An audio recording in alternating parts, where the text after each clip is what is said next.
सावधान। नमो अर्हन्ताणं नमो सिद्धाणं नमो आयर्याणं नमो वज्झायाणं नमो लोय सवसाहुणम्।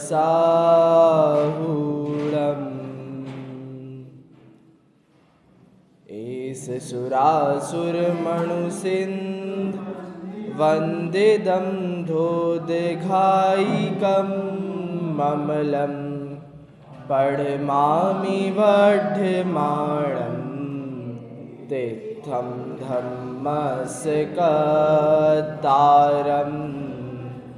से पुण्यतीर्थयरे ससव सिद्धे विशुद्ध सद्भावे समणीयणान दंसण चरित तव वीरयारे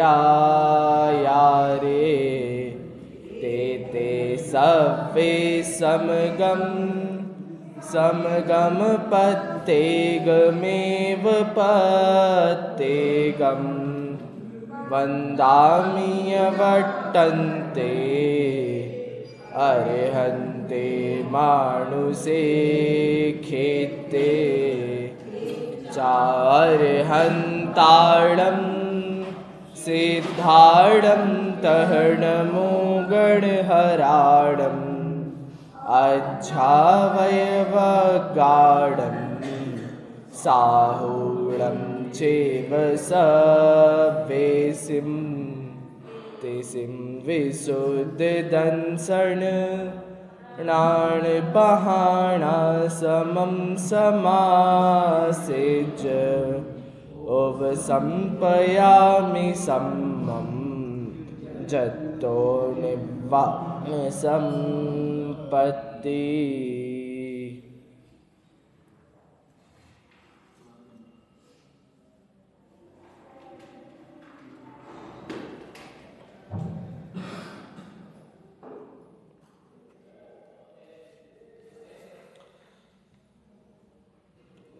प्रवचन सार जी,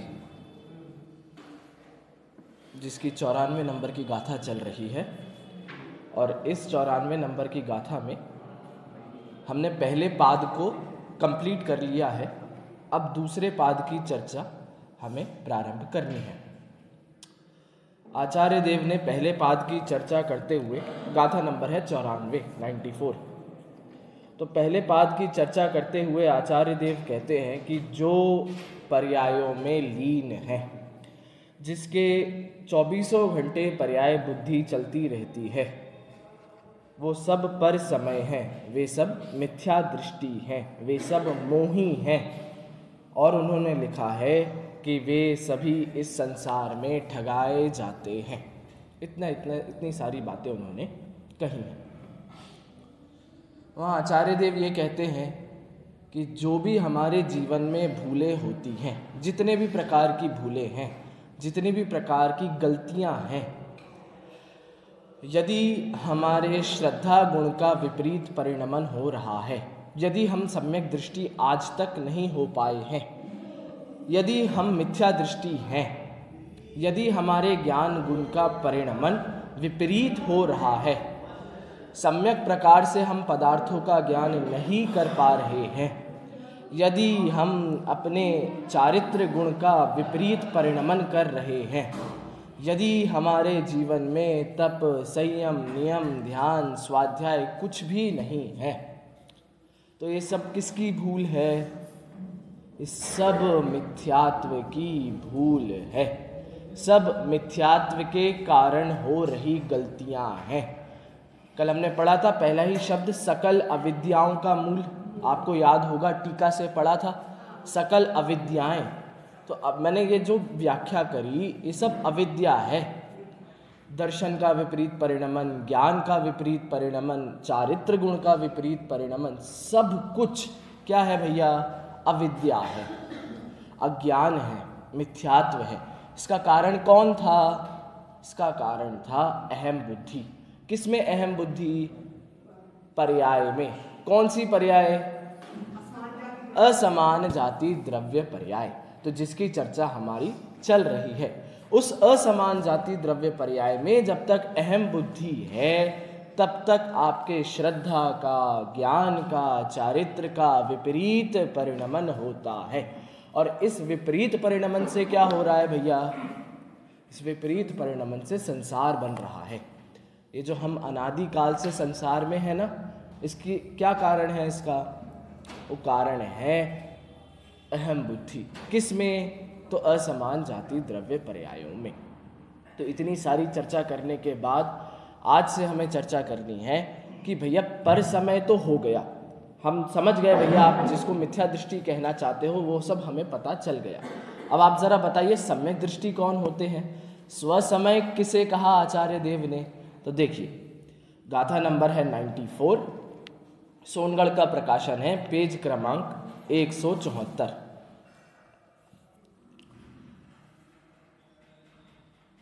देखिए गाथा का अंतिम पंक्ति देखिए गाथा की।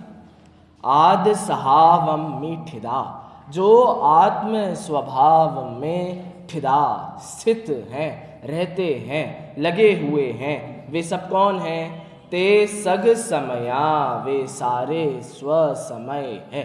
और आत्म स्वभाव माने क्या? आत्म स्वभाव माने क्या? अरे भैया कल चर्चा करी थी आत्म स्वभाव की। अपने में लीन। किस में लीन? अरे ज्ञान दर्शन चारित्र ही आपका स्वभाव है। कल हमने समय सार से चर्चा करी थी दूसरे नंबर की गाथा से। जो ज्ञान दर्शन चारित्र में लीन है, स्थित हैं, रहते हैं, उसी में लगे हुए हैं, वे सब कौन हैं? वे सब स्वसमय हैं। देखिए अब आज से हमें गाथा के अगले हिस्से की चर्चा करनी है। टीका। और जो असंकीर्ण द्रव्य गुण पर्यायों से मिल गई आपको भैया? सबको मिल गया? चलिए, तो ऊपर वाले पैराग्राफ में पर समय की चर्चा थी, अब जितनी चर्चा होगी वह सब स्वसमय की चर्चा होगी। एक बात। दूसरी बात आपको ध्यान देना है कि कल जो हमने चर्चा की थी, अब आचार्य देव ठीक विपरीत चर्चा आज के लिए करेंगे। बिल्कुल ठीक विपरीत है। अब एक एक शब्द हम मिलाएंगे, अभी एक एक शब्द पर चर्चा करेंगे, तब आपको समझ में आएगा कि मिथ्या दृष्टि के क्या क्या भूलें होती हैं और सम्यक दृष्टि कैसे उन भूलों को सुधारते हैं। देखिए कंपैरिजन है। जो असंकीर्ण द्रव्य गुण पर्यायों से सुस्थित। अब सम्यक दृष्टि के लिए क्या कह रहे हैं आचार्य देव? सुस्थित। सम्यक दृष्टि कैसे होते हैं? जिनकी मति व्यवस्थित है। ये शब्द याद आ रहे हैं आपको? अरे भैया ये शब्द याद आ रहे हैं, जिनकी मति व्यवस्थित है। हमने कुछ गाथाओं पहले, मतलब कई समय पहले चर्चा की थी, तब आचार्य अमृतचंद्र ने कहा था भैया और विस्तार मत पढ़ाओ हमें। अब हमें और विस्तार की ज़रूरत नहीं है, मेरी तो मति व्यवस्थित हो गई है। उससे पहले हमने परसों चर्चा करी थी, ये पारमेश्वरी व्यवस्था कैसी है? सुनिश्चित है, व्यवस्थित है, पूर्ण नियोजित है। तो इस व्यवस्था के अनुसार सम्यक दृष्टि जीव की जीवन में पूर्ण व्यवस्था बनी रहती है, उसका जीवन बड़ा व्यवस्थित रहता है। देखिए असंकीर्ण द्रव्य गुण पर्यायों से। असंकीर्ण माने क्या? जो मिले हुए नहीं हैं, जो भिन्न भिन्न हैं। अच्छा, मिथ्या दृष्टि के लिए क्या लिखा था वहां? देखो मिथ्या दृष्टि के लिए लिखा था जो जीव पुद्गलात्मक असमान जाति द्रव्य पर्याय। देखिए थोड़ी सी मेहनत आपको करना पड़ेगी, आपको ये पन्ने पलटाने पड़ेंगे। ज़रा एक बार आप मिथ्या दृष्टि के लिए इसी टीका का पहली पंक्ति देखिए, और थोड़ी सी मेहनत करेंगे तो आपको मज़ा आएगा। देखिए भैया, जो जीव पुद्गलात्मक असमान जाति द्रव्य पर्याय का, यहाँ द्रव्य लिखा है क्या? यहाँ गुण लिखा है क्या? यहाँ पर्याय लिखा है क्या? इन तीनों में से क्या लिखा है? यहाँ मात्र पर्याय की चर्चा है। तो मिथ्या दृष्टि जीव मात्र पर्याय का आश्रय लेता है। लेकिन सम्यक दृष्टि के लिए क्या लिखा है, फिर से पन्ना पलटाइए, टीका का दूसरा पैराग्राफ, पहली पंक्ति, असंकीर्ण द्रव्य गुण पर्यायों से। असंकीर्ण माने मिली हुई नहीं है, भिन्न भिन्न। तो भैया सम्यक दृष्टि के जीवन में द्रव्य की भी व्यवस्था है, गुणों की भी व्यवस्था है, पर्यायों की भी व्यवस्था है। लेकिन मिथ्या दृष्टि के जीवन में सिर्फ क्या है, एकमात्र पर्याय पर्याय पर्याय है। अब आपको समझ में आया डिफरेंस? ये आप चार्ट बनाओ, तो एक तरफ मिथ्या दृष्टि, एक तरफ सम्यक दृष्टि लिखो। मिथ्या दृष्टि में आप लिखो पर्याय पर्याय पर्याय के ऊपर दृष्टि है, मात्र शरीर को देखता है, मात्र संयोगों को देखता है, मात्र जो व्यवस्था बन रही है उनको देखता है। लेकिन सम्यक दृष्टि कैसा है भैया, इसके जीवन में द्रव्य भी है, गुण भी है, पर्याय भी है। ये द्रव्य दृष्टि से अपने आप को भी देखता है, इसे गुणों की पहचान है भैया, जीव में कितने गुण हैं, कौन से गुण हैं, पुद्गल के कौन से गुण हैं, से पर्यायों की पहचान है कि किस समय जीव की कैसी अवस्था होती है। इस सम्यक दृष्टि की कैसी बुद्धि है, सुस्थित बुद्धि है। समझ में आया आपको? अगला देखिए, असंकीर्ण द्रव्य गुण पर्यायों से सुस्थित भगवान आत्मा के स्वभाव का, जो कि सकल विद्याओं का मूल है। मिथ्या दृष्टि के लिए क्या लिखा था? कौन सा? असमान में अटकता नहीं है। असमान जाति द्रव्य पर्याय तो उसकी भी है, हाँ, उसमें अहम बुद्धि नहीं है। अभी आचार्य कहेंगे आगे। देखिए, जो कि सकल विद्याओं का एक मूल है। अब मिथ्या दृष्टि के लिए क्या था? सकल अविद्याओं का एक मूल था पर्याय दृष्टि। इधर कह रहे हैं जिसकी द्रव्य गुण पर्याय से दृष्टि सुस्थित है, वो सकल विद्याओं का मूल है। अब जब अविद्या, मिथ्या दर्शन, मिथ्या ज्ञान, मिथ्या चारित्र होती है, तो विद्या क्या कहलाएगी? सम्यक दर्शन, सम्यक ज्ञान, सम्यक चारित्र। तो सम्यक दृष्टि के जीवन में संपूर्ण रूप से श्रद्धा, ज्ञान, चारित्र का सम्यक परिणमन चलता रहता है। किसके कारण? ये द्रव्य गुण पर्याय की सुस्थित व्यवस्था के कारण। तो भैया यदि हमें भी कुछ अपने जीवन को सुस्थित व्यवस्थित करना है, तो ये द्रव्य गुण पर्याय की व्यवस्था को व्यवस्थित रूप से समझना पड़ेगा। देखिए, जो कि सकल विद्याओं का एक मूल है, उसका आश्रय करके यथोक्त आत्म स्वभाव की संभावना में समर्थ होने से पर्याय मात्रिक प्रति के बल को दूर करके आत्म स्वभाव में ही स्थित होते हैं। अब ये क्या कहते हैं? पर्याय मात्र के बल को दूर करके, जिनके जीवन में मात्र पर्याय पर्याय पर्याय नहीं है। भैया पर्यायों के अलावा भी तो जीव है, पर्यायों के अलावा भी तो चेतन तत्व विराजमान है। तो उस चेतन तत्व की तरफ जिनकी दृष्टि है।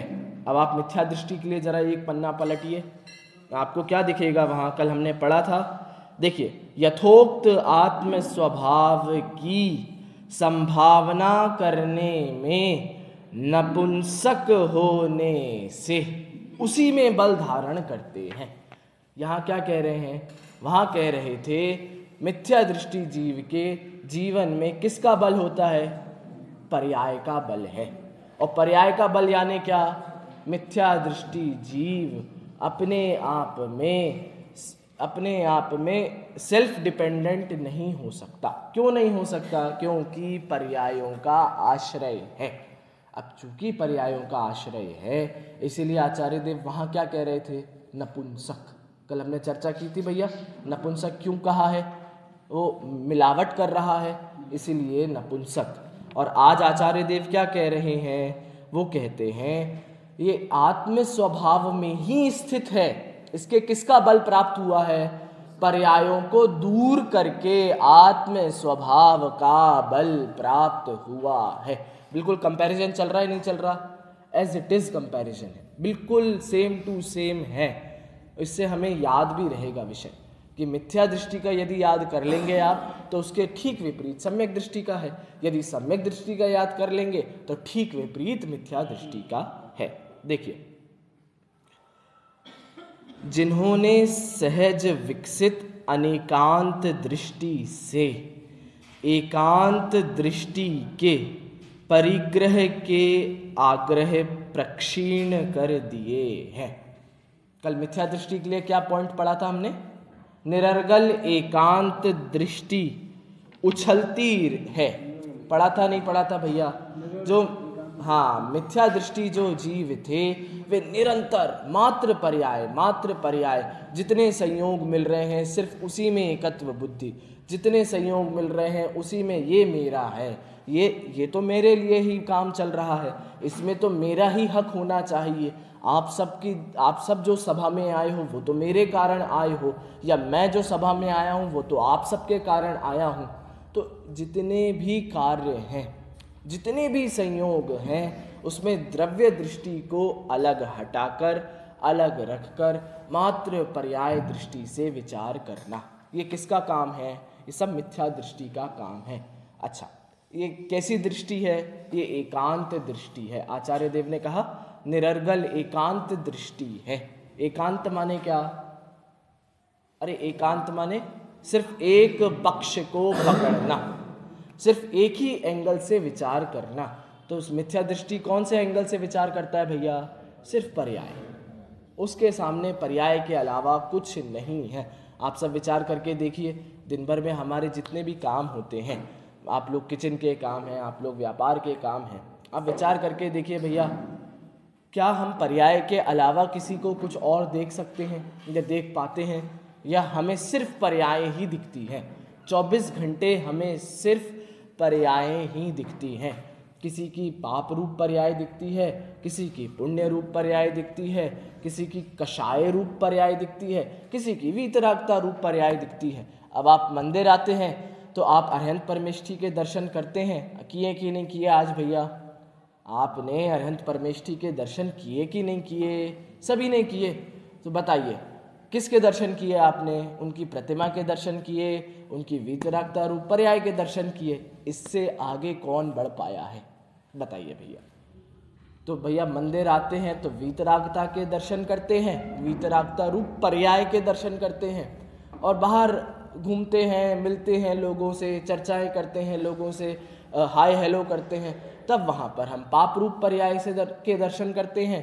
कभी कोई हमारा अच्छा कर रहा है तो हम उसे समझते हैं कि भैया ये तो भला है, तो भले रूप पर्याय के दर्शन कर रहे हैं। अब आप विचार करिए, 24 घंटे क्या हम पर्यायों के अलावा विचार करते हैं कि नहीं करते हैं? सोचिए भैया, कोई है जिसने ऐसा विचार किया हो कि ये तो हम पर्याय दृष्टि से देख रहे हैं, ये तो इसकी अभी ऐसी पर्याय मंद कषाय की पर्याय चल रही है, इसलिए ये मुझसे अच्छे से बात कर रहा है।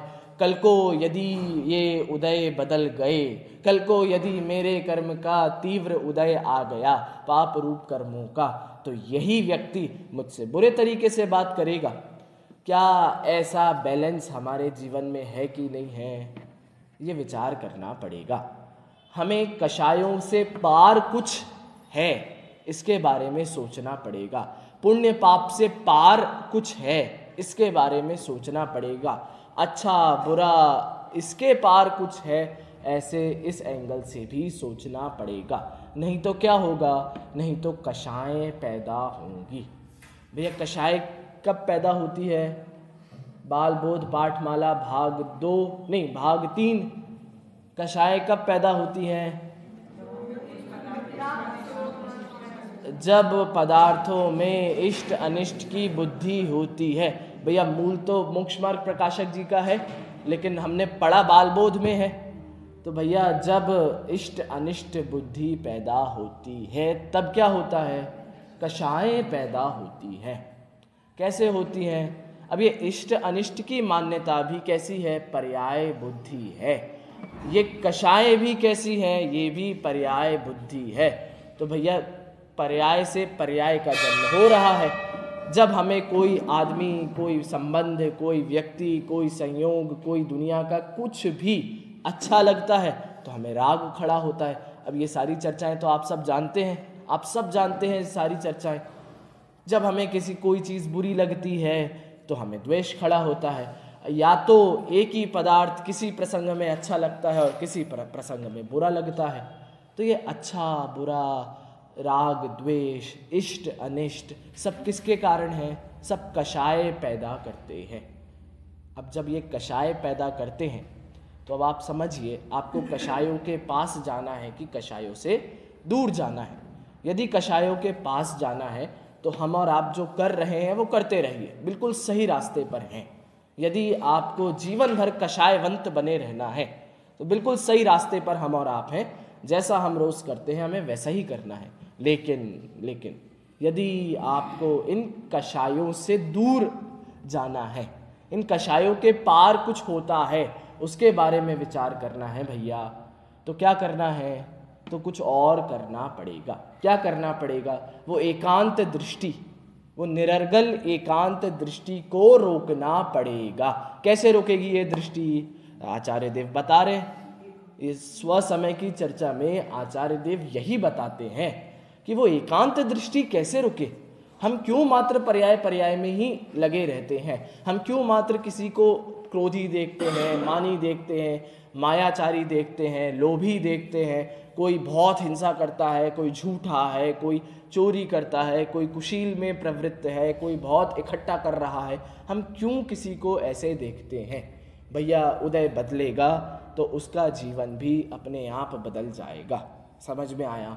इसलिए वो पर्याय का जो एंगल है उससे हमें अलग देखना पड़ेगा। यदि पर्यायों के एंगल से अलग नहीं देखा तो आपको पता है हमारी प्रवृत्ति कैसी होगी? हमारी प्रवृत्ति मायाचारियों जैसी होगी।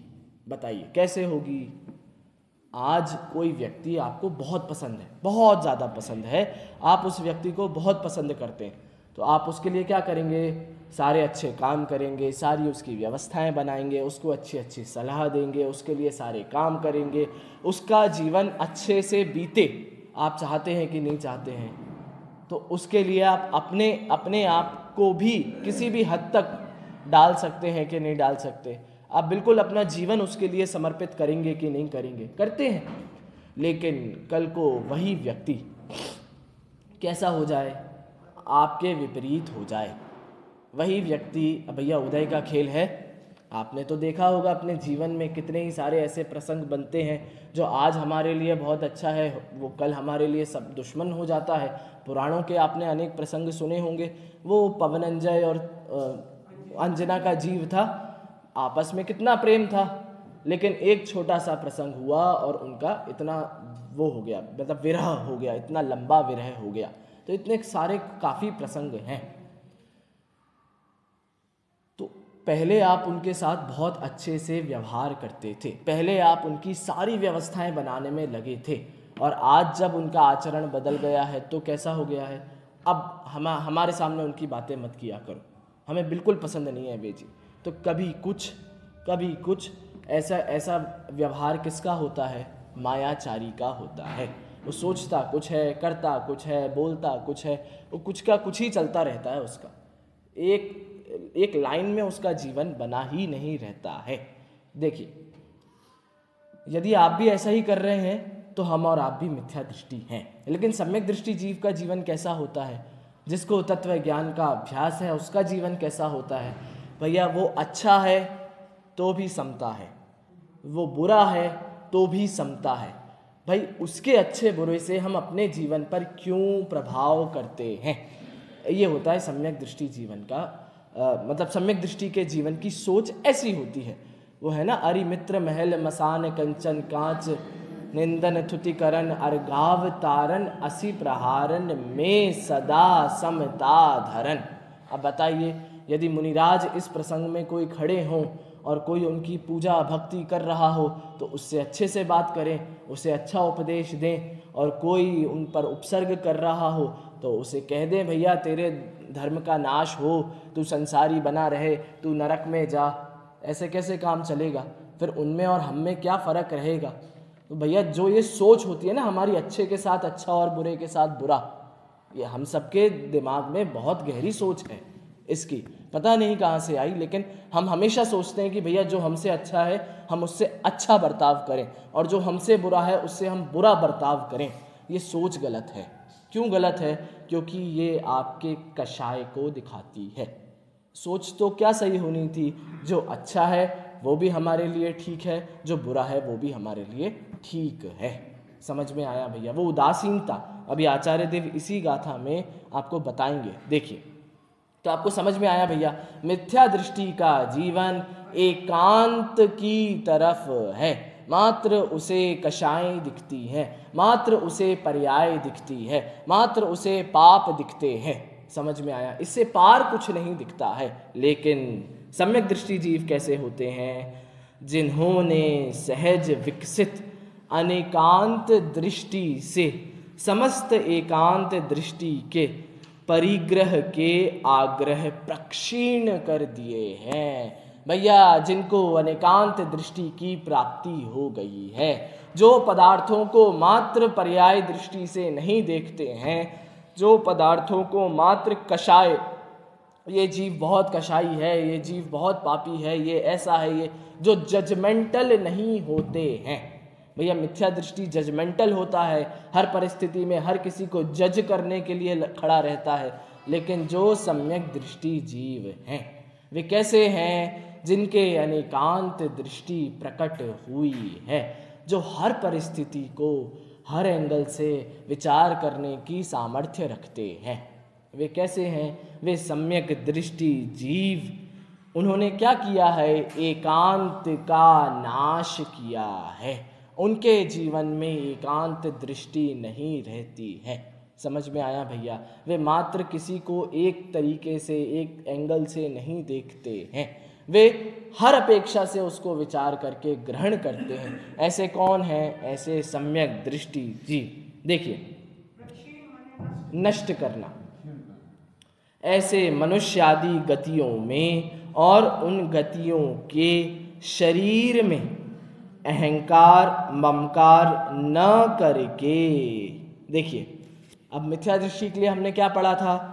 ऊपर ही लिखा है, मतलब इसमें तो ऊपर ही लिखा है, यह मैं मनुष्य ही हूँ, मेरा ही यह मनुष्य शरीर है। इस प्रकार अहंकार ममकार से ठगाए जाते हुए। अब मिथ्या दृष्टि तो भैया, जो गति मिली है, जो शरीर मिला है, ये मेरा है, मैं ऐसा ही हूँ। और सम्यक दृष्टि कैसा है? जो गति मिली, जो शरीर मिला, ये मेरा नहीं है। लिखा है भैया, दोनों में अलग अलग लिखा है। इधर लिखा है अहंकार ममकार करते हुए, नीचे लिखा है अहंकार ममकार न करते हुए। तो सम्यक दृष्टि और मिथ्या दृष्टि के जीवन में हमें यदि डिफ्रेंशिएट करना है तो एक ही बात है, अहंकार ममकार। यदि उसे जीव को अहंकार ममकार है तो वह कैसा है? मिथ्या दृष्टि है। और यदि अहंकार ममकार नहीं है तो वो सब सम्यक दृष्टि है। देखिए, अब एक उदाहरण देते हैं आचार्य देव। शरीर में अहंकार ममकार न करके अनेक कक्षों में संचारित रत्नदीप की भांति एक रूप ही आत्मा को उपलब्ध करते हुए। क्या उदाहरण दिया है? अनेक कक्षों में संचारित रत्नदीप की भांति। क्या मतलब हुआ भैया इसका? अब आपको हम एक दिया दें, अब दिए का तो ज़माना बचा नहीं है, लेकिन फिर भी आप समझिए, एक दिया दिया जाए, एक मोमबत्ती दी जाए और आपको कहा जाए कि जाओ हर एक कमरे में उसे घुमा कर लाओ। घुमा कर लाओ मतलब अंधेरा होगा, कुछ सामान ढूंढना होगा, तो जाओ इस कमरे में देख कर आओ, उस कमरे में देख कर आओ, उसमें देख कर आओ। आप गए, आपने पहले कमरे में देखा, कुछ नहीं मिला, दूसरे कमरे में देखा, कुछ नहीं मिला, तीसरे कमरे तक आते आते उसकी लौ बुझ गई, वो दीपक बुझ गया। तो फिर आप वापस आए, फिर आपने दीपक को जलाया, फिर आप ढूंढने गए, फिर वो बुझ गया। तो भैया, जो दीपक होता है उसका स्वभाव कैसा है? उसका स्वभाव है बुझना, हमेशा बुझ जाता है। लेकिन आचार्य देव ने यहाँ किसका उदाहरण दिया? रत्न दीपक का उदाहरण दिया। बताओ भैया, किसने देखा है रत्न दीपक? देखे क्या आपने कभी? अब भैया आपने तो देखे होंगे। अरे वो ज्वेलरी वाले नहीं देखते क्या रत्न दीपक?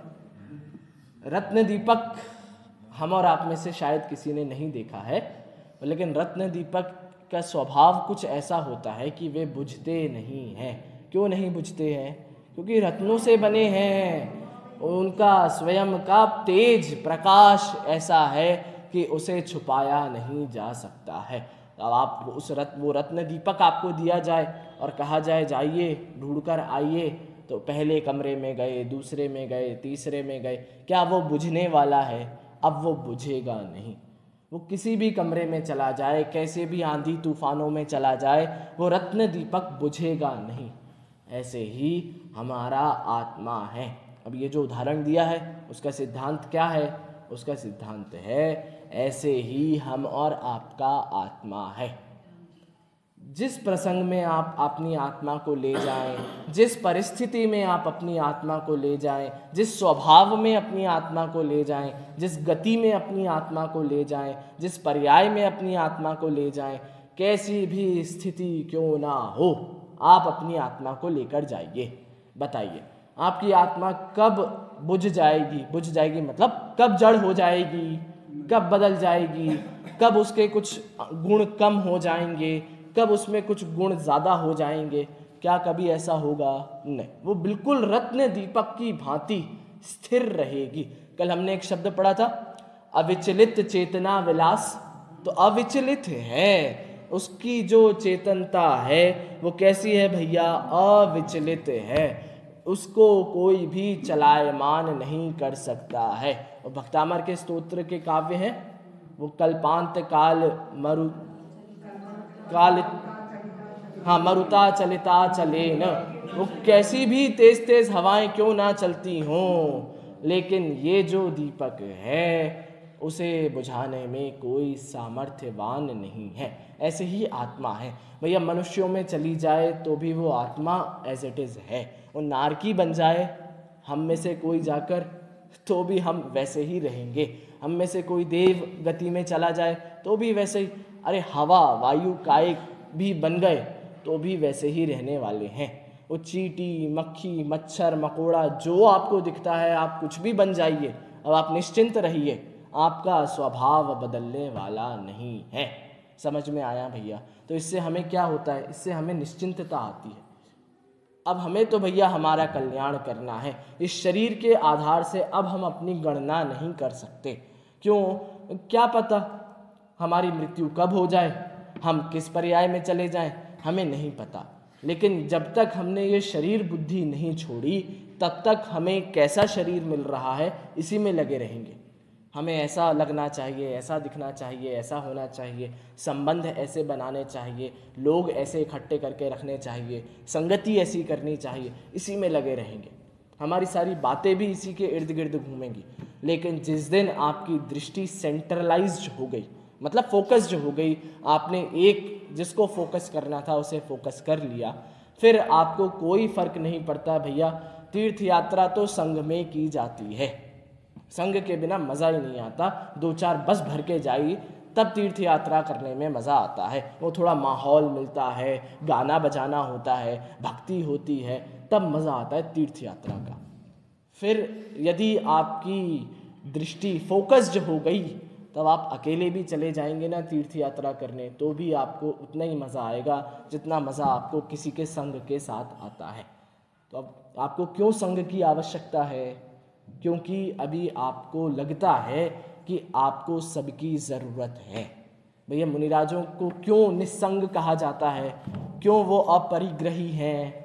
क्योंकि उन्हें अब किसी की आवश्यकता नहीं बची है। हमें क्या है? हमें तो भैया प्रति समय कोई ना कोई चाहिए।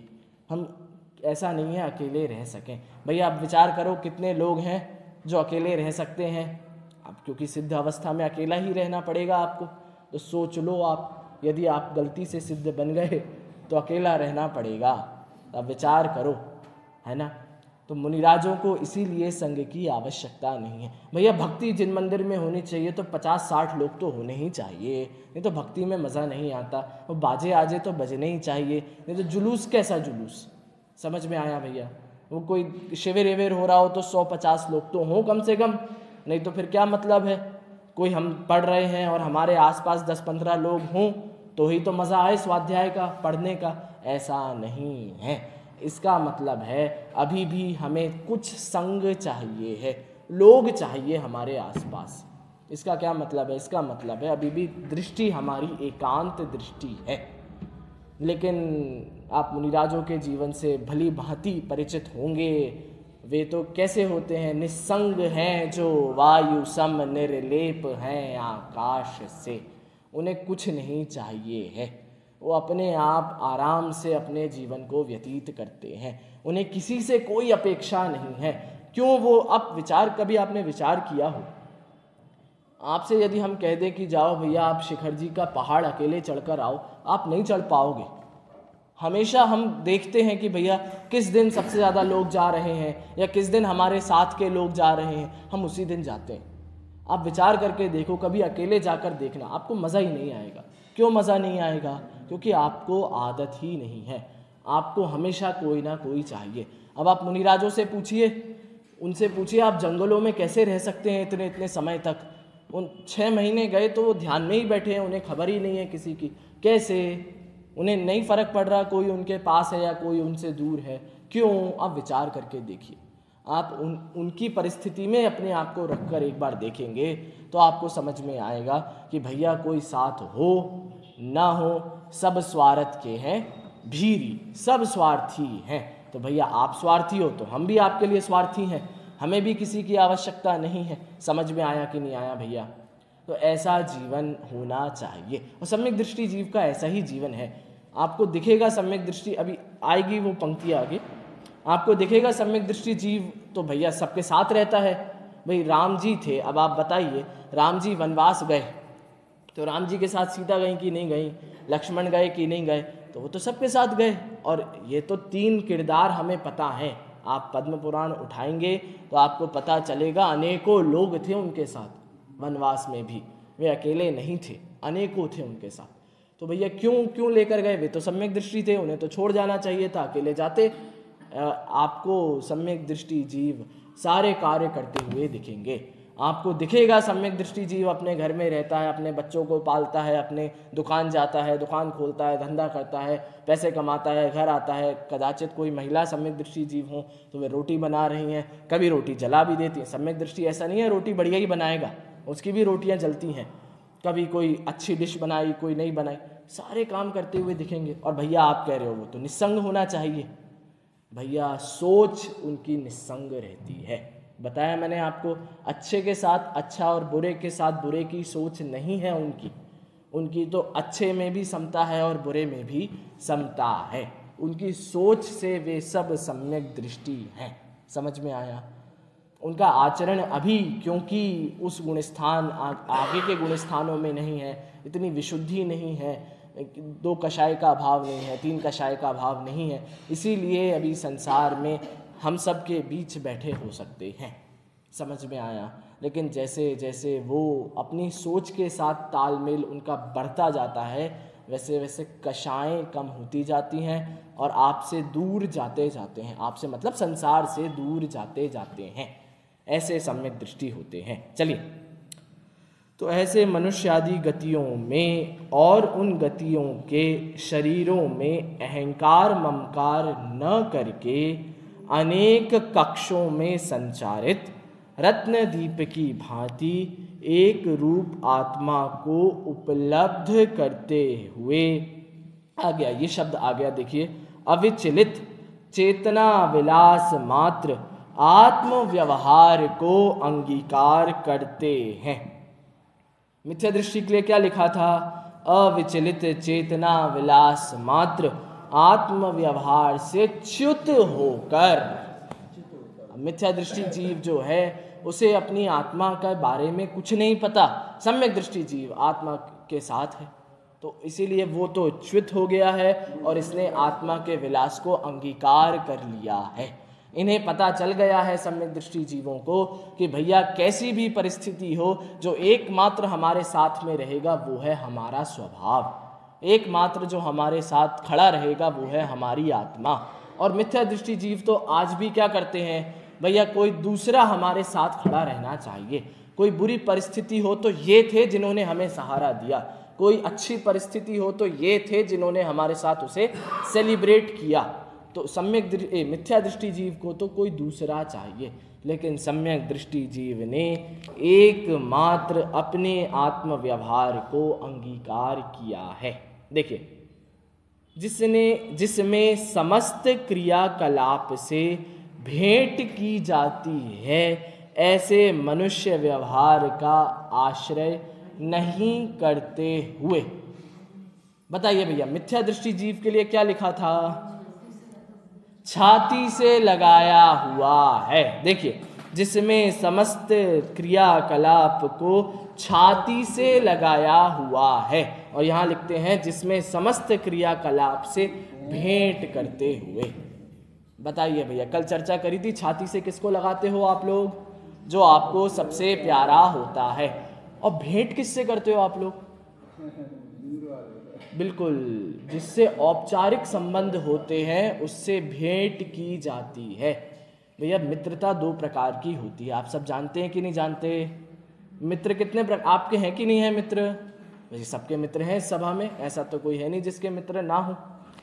आप विचार करिए, आपकी मित्रता आप समझ सकते हैं। आप दो प्रकार के मित्र बनाते हैं। एक वे मित्र हैं जो 24 घंटे आपके घर पर बैठे रहते हैं, एक वे मित्र हैं जिनको आप अपने करीब रखते हैं, एक वे मित्र हैं जिनको आप अपने हर परिस्थिति में अपने साथ रखते हैं। लेकिन एक और मित्र होते हैं, वो मित्र जिन्हें केवल आप उत्सव और त्योहारों पर याद करते हैं।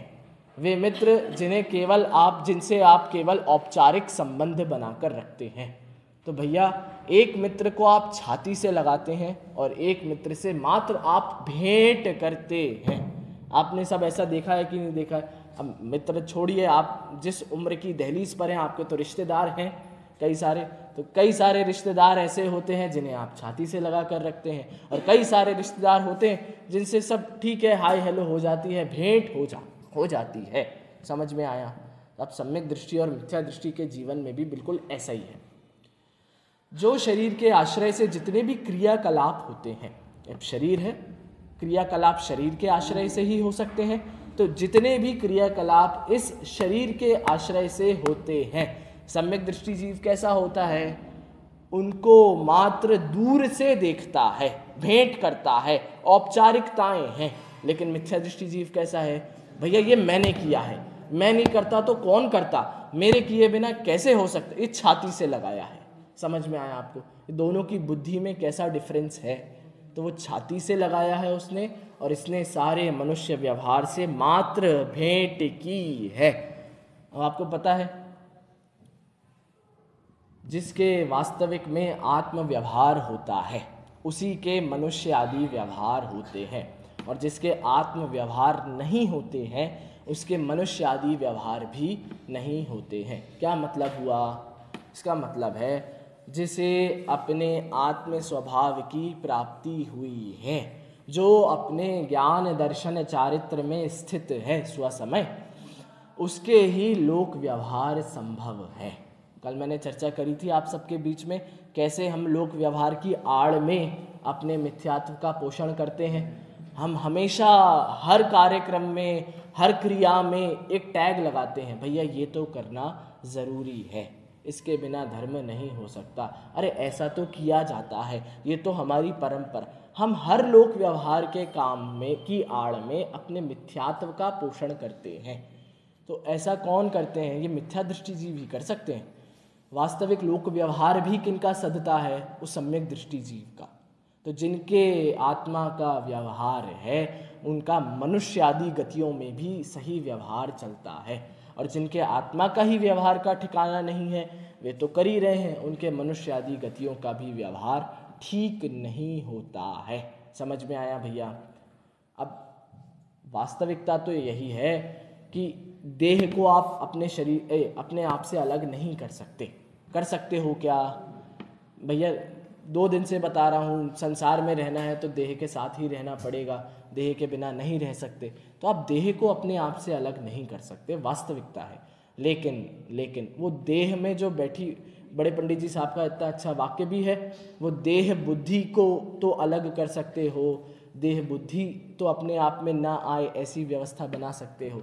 तो हमें तो ऐसा ही करना पड़ेगा, देह में रहते हुए भी देह से अलग कुछ है, इसकी बात माननी पड़ेगी, इसका श्रद्धान करना पड़ेगा। अब वो कुछ है माने अनध्यवसाय नहीं है कि कुछ होगा, हमें नहीं जानना, वो कुछ है माने एक आत्म तत्व है, उसका श्रद्धान करना होगा। देखिए, तो ऐसे मनुष्य व्यवहार का आश्रय नहीं करते हुए राग द्वेष का उन्मेष रुक जाने से परम उदासीनता का अवलंबन लेते हुए, अभी चर्चा करी थी सम्यक दृष्टि जीव के साम्य भाव होता है। प्रवचन सार की प्रतिज्ञा क्या है? अरे प्रवचन सार जी की प्रतिज्ञा है चारित्र को बताना। चारित्र कैसा है? साम्य भाव रूप है। शायद 7वें नंबर की गाथा है प्रवचन सार जी की, 6-7वें नंबर की। उसमें कहा है भैया, जो राग और मोह और क्षोभ से रहित ऐसे चारित्र ही वास्तव में धर्म है। तो उस साम्य भाव को बताना इस प्रवचन सार की प्रतिज्ञा है। इसीलिए आचार्य देव कह रहे हैं कि जिनके जीवन में राग द्वेष नहीं है तो फिर क्या होगा? वीतरागता होगी। वही जहाँ जहाँ राग द्वेष नहीं है, जितना जितना राग द्वेष कम हो गया है, उतना उतनी वीतरागता प्रकट हो रही है। तो जितने जितने प्रसंगों में हमें राग द्वेष की उत्पत्ति ही नहीं होती है, उतने उतने प्रसंगों में हमें वीतरागता की उत्पत्ति है। अब इसका ये मतलब नहीं है कि आप उदासीन, यहाँ लिखा है ना भैया, उदासीन हो जाना मतलब उदास हो जाना, दुखी हो जाना, वो दुखी होने वाली बात यहाँ नहीं है। उदासीनता माने न्यूट्रल, उदासीन मतलब तटस्थ हो जाना, ना आपको अच्छा लगता है ना आपको बुरा लगता है, नॉर्मल है, ठीक है, जो है सो है, ऐसी बात है। देखिए, समस्त परिद्रव्यों की संगति दूर कर देने से मात्र स्वद्रव्य के साथ ही संगतता होने से वास्तव में स्वसमय होते हैं। अभी चर्चा की थी हमने, क्यों सम्यक दृष्टि जीव को संग की आवश्यकता नहीं है और क्यों मिथ्या दृष्टि जीव सिर्फ संग ढूंढता है। क्योंकि उसे पता है कि मैं बिना आश्रय के नहीं रह सकता, उसे अपने वास्तविक आश्रय की खबर नहीं है और सम्यक दृष्टि जीव को वास्तविक आश्रय की खबर है। इसीलिए इसे संगति चाहिए मिथ्या दृष्टि को, और सम्यक दृष्टि को किसी की संगति नहीं चाहिए। अब वो संगति अच्छी हो या बुरी हो, ये मिथ्या दृष्टि के लिए, संगति कैसी भी हो ये सम्यक दृष्टि के लिए। आपको डिफरेंस समझ में आ रहा है भैया? अच्छी संगति हो या बुरी संगति हो, ये मिथ्या दृष्टि देखता है। हम बच्चों को हमेशा सिखाते हैं भैया स्कूल जा रहे हो तो अच्छी संगति में रहना, बुरी संगति में मत पड़ जाना। कोई बच्चे बाहर, अब हम लोग हॉस्टल गए थे तो हमारे माता पिता ने भी हमको ये सिखा के भेजा था, गलत कामों में मत फंस जाना, बुरी संगति मत करना। तो ये सब किसके लिए है? सब मिथ्या दृष्टियों के लिए है। अब मैं ऐसा नहीं कह रहा हूँ कि ये बातें गलत हैं, वो लोक व्यवहार। अब लोक व्यवहार किसका होगा? जिसका आत्म व्यवहार होगा, वो लोक व्यवहार भी सम्यक दृष्टि का होगा भैया। लेकिन भैया मिथ्या सम्यक दृष्टि हो, कैसी भी संगति हो, उसको कोई फर्क नहीं पड़ने वाला है। उस कैसी भी संगति हो भैया, ठीक है, हमारी संगति तो हमारे साथ है ना, लेकिन मिथ्या दृष्टि को प्रति समय फर्क पड़ता है। देखिए, अंतिम है, स्वद्रव्य के साथ ही संगतता होने से वास्तव में स्वसमय होते हैं, अर्थात स्वसमय रूप परिणत होते हैं। इसीलिए स्वसमय ही आत्मा का तत्व है। अब ये तत्व किसे कहा? तत्व स्वभाव को कहा है। कहाँ से कहा, क्यों कहा? क्योंकि प्रति समय जो आपके साथ रहता है वो आपका स्वभाव है और वही स्वभाव वास्तव में तत्व है। तो आचार्य देव ने जो स्वाध्याय की प्रेरणा कही थी ना, वो तत्वार्थ को जो जानते, तो तत्वार्थ तत्व क्या था? ये तत्व ये है, तत्व आपकी आत्मा है, तत्व आपका ज्ञान दर्शन चारित्र है। समझ में आया कि नहीं आया भैया? तो पर समय व्यक्ति कैसा होता है? पर समय व्यक्ति मिथ्या दृष्टि होता है। स्व समय व्यक्ति कैसा होता है? वह सम्यक दृष्टि होता है। इसीलिए हमें भैया स्व समय और पर समय में भेद जानना आवश्यक है। अब आगे क्या चर्चा आएगी? अब आगे चर्चा आएगी, मतलब इसके अनुसार तो हम कल इसका भावार्थ पढ़ेंगे और फिर उसके बाद चर्चा, मज़ेदार चर्चा आने वाली है। वो चर्चा आपके पूरे जीवन का रिवीजन कराएगी।